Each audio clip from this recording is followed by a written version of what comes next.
Friends, welcome to life style with Maheswari. இன்னைக்கு நம்ம சேனல்ல ஈவினிங்ல பசங்க ஸ்கூல் விட்டு வந்தோடனே அவங்களுக்கு ஒரு டேஸ்டான ஸ்நாக்ஸ் தான் ரெடி பண்ண போறோம்.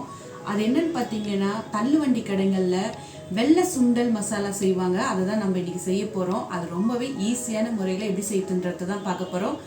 வாங்க அது எப்படி செய்யுதுன்றதை பார்க்கலாம். வீடியோக்குள்ள போகலாம். ஈவினிங் செய்யறதுக்காக நான் காலையிலே வெள்ளை சுண்டல் ஊற வச்சிருந்தேன். கழுவிட்டு இந்த சுண்டலை நான் ஊற வச்சிருக்கேன். இந்த வெள்ளை சுண்டல் பார்த்தீங்கன்னா காலையிலே ஊற வச்சுட்டேன். ஈவினிங் செய்யறதுக்காக பசங்க வந்ததும் ஸ்நாக்ஸ் செஞ்சு கொடுக்கறதுக்காக. இப்போ இந்த குக்கரில் சேர்த்து ஒரு 4 விசில் வர வரைக்கும் நம்ம வெயிட் பண்ணலாம். இப்போ இதில் உப்பு இப்போ சேர்த்துட்டு நம்ம விசிலில் போட்டுடலாம். இந்த மசாலா சுண்டலுக்கு மேலே மசாலா வடை போட்டு சாப்பிட்றப்ப ரொம்பவே டேஸ்ட்டாக இருக்கும். அதுக்கு நான் மசாலா வடைக்கு கடலைப்பருப்பு பார்த்தீங்கன்னா ஒரு 2 மணி நேரத்துக்கு முன்னாடி ஊற வச்சுருந்தேன். இப்போ நம்ம வடைக்கு மாவு ரெடி பண்ணிடலாம்.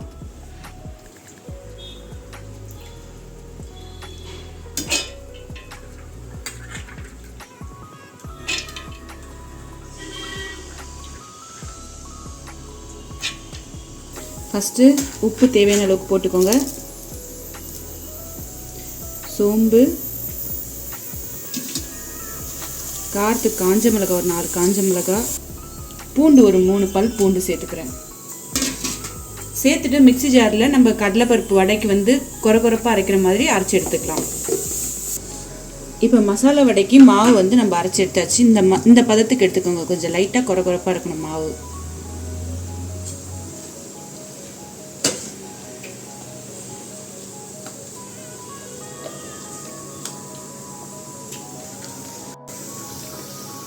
ரெண்டு வெங்காயத்தை நல்லா சிறுவை கட் பண்ண வெங்காயத்தை இதில் சேர்த்துக்கலாம்.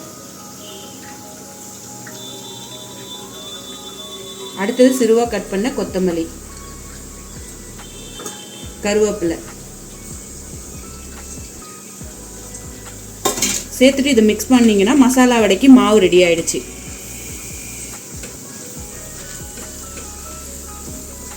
ஃபஸ்ட்டு நம்ம மசாலா வடையை செய்ய ஆரம்பிக்கலாம். மாவு ரெடி பண்ணியாச்சு, எண்ணெய் சூடாயிடுச்சு. இப்போ நம்ம வடையை போட ஸ்டார்ட் பண்ணலாம்.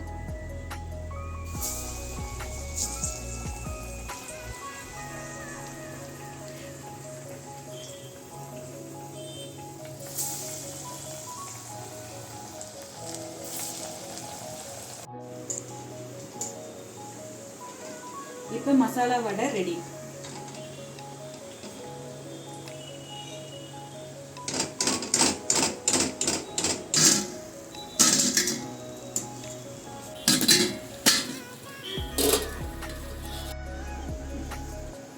இப்போ நம்ம மசாலா வடை எல்லாமே செஞ்சாச்சு. இப்போ மசாலா சுண்டல் செய்ய ஸ்டார்ட் பண்ணலாம்.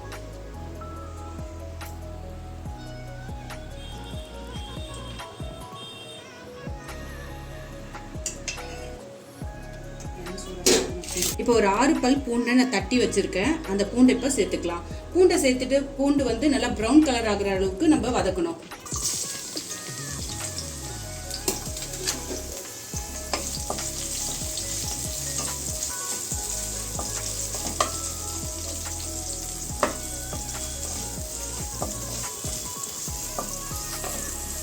சுண்டல் ஒரு 5 விசில் வச்சு நம்ம எடுத்தாச்சு. இந்த அளவுக்கு நல்லா வெந்து ரெடி ஆயிடுச்சு.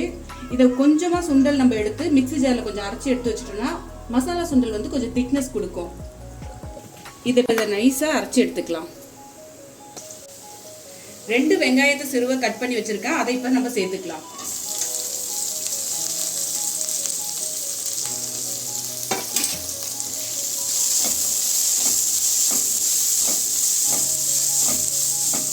இப்போ ஒரே ஒரு தக்காளியை நான் சிறுவை கட் பண்ணி வச்சிருக்கேன். இப்போ அதை சேர்த்துக்கலாம்.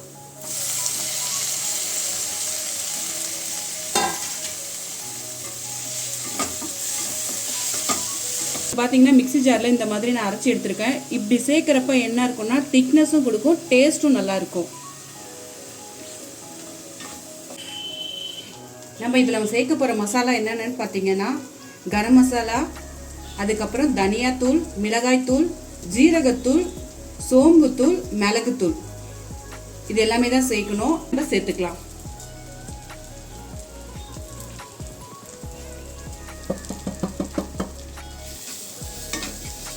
காரம் மட்டும் உங்களுக்கு எவ்வளோ காரம் தேவையோ அதுக்கு ஏற்ற மாதிரி நீங்கள் சேர்த்துக்கோங்க. இப்போ நம்ம வேக வச்சிருந்த வெள்ளை பட்டாணியை சேர்த்துக்கலாம். மிக்ஸி ஜாரில் இந்த மாதிரி கொஞ்சம் பவுடர் மாதிரி அரைச்சி இந்த பட்டாணியும் இது கூட சேர்த்துடலாம்.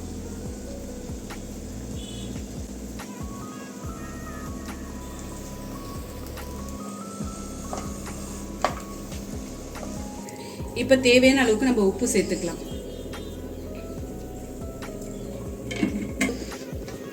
2 டம்ளர் அளவுக்கு தண்ணி சேர்த்து இது நல்லா ஒரு 5 நிமிஷம் இது நல்லா வேகட்டும். 5 நிமிஷம் இது நல்லா வேக விடுங்க. அந்த மசாலா கூட அந்த பட்டாணி சேர்ந்து நல்லா மிக்ஸ் ஆகும். இந்த மசாலா சுண்டல்ல செஞ்சு முடிச்சதுக்கு அப்புறம் அதுக்கு மேல ஒரு சட்னி சேர்க்கணும். அந்த சட்னியை தான் இப்போ நம்ம ரெடி பண்ண போறோம். அதுக்கு நான் ஒரு 1/4 மூடி அளவுக்கு தேங்காய் எடுத்திருக்கேன்.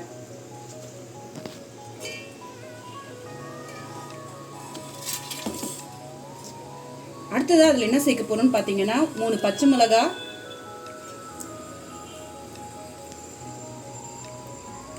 ஒரு 7 பல் அளவுக்கு பூண்டு சேர்த்துக்கிறேன்.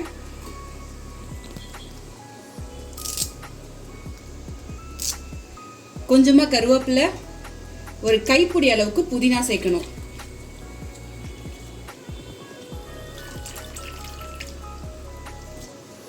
இந்த சட்னிக்கு தேவையான அளவுக்கு நம்ம உப்பு சேர்த்துக்கலாம்.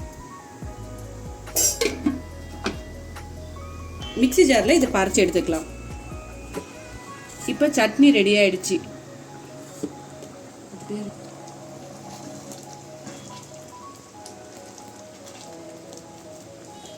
இப்போ இதில் நம்ம கொத்தமல்லி சேர்த்துடலாம். இது நம்ம ரெடி பண்ணதுக்கு அப்புறம் இதில் வடை வெங்காயம் எல்லாம் போடுவோம். அது இன்னும் கொஞ்சம் திக்னஸ் ஆகும். அதனால நம்ம வந்து இப்பயே இதில் கொத்தமல்லி சேர்த்து இதை ஆஃப் பண்ணிடலாம்.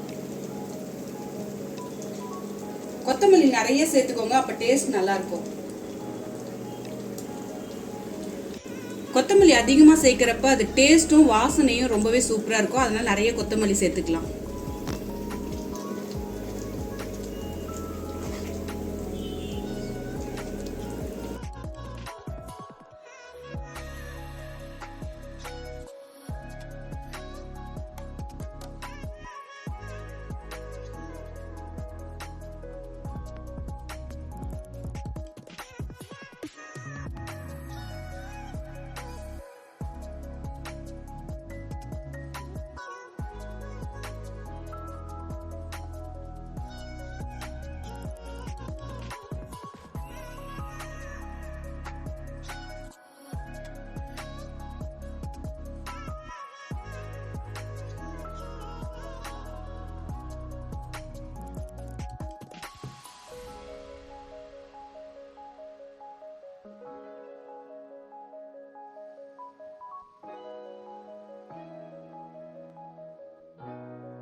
எல்லாருக்குமே ரொம்ப பிடிச்ச தள்ளுவண்டி வெள்ளை பட்டாணி மசாலா சுண்டல் ரெடி. இந்த மசாலா சுண்டலை நீங்களும் வீட்டில் இருக்கவங்களுக்கு செஞ்சு கொடுத்து அசத்துங்க. செஞ்சு பார்த்துட்டு எப்படி இருந்துச்சுன்னு மறக்காமல் கமெண்ட் பண்ணுங்கள். இந்த வீடியோ உங்களுக்கு பிடிச்சிருந்தா உங்கள் ஃப்ரெண்ட் அண்ட் ஃபேமிலிக்கு ஷேர் பண்ணுங்கள். அப்படியே மறக்காமல் லைஃப் ஸ்டைல் வித் மகேஸ்வரியை சப்போர்ட் பண்ணுங்கள், கமெண்ட் பண்ணுங்கள், லைக் பண்ணுங்கள். பக்கத்தில் இருக்க பெல் ஐக்கானை கிளிக் பண்ணுங்கள். அப்போ தான் நான் டெய்லி போகிற வீடியோ உங்களுக்கு நோட்டிஃபிகேஷனில் வரும்.